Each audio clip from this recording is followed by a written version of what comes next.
আসসালামু আলাইকুম ইয়া আহলাল কবর।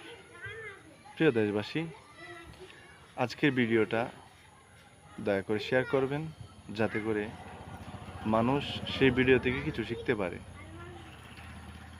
এই যে কবর দেখেন, এটা যার কবর সেটা একটা আলিয়া মাদ্রাসার দপ্তরি ছিল। অনেক ভালো মানুষ ছিল, যেটাই করতো না করতো কিন্তু তার যে একটা স্মাইল ছিল, তার যে একটা হাসি ছিল, সেটা অমায়িক, ভোলার মতো না।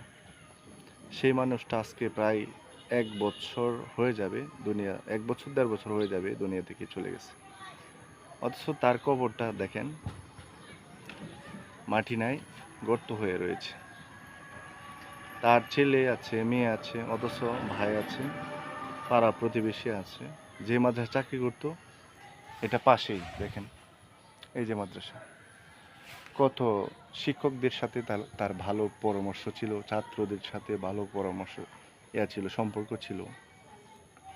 কিন্তু কেউ তার কবরে এক মুঠো মাটি দেওয়ার চেষ্টা করে না, ইচ্ছা করে না। কেন করে না জানেন? এটাই বোঝাতে চাই যে আপনি আপনার সন্তান, ছেলে মেয়ে, ধন সম্পদ, বাড়ি গাড়ি, ব্যবসা বাণিজ্য নিয়ে ব্যস্ত, অথচ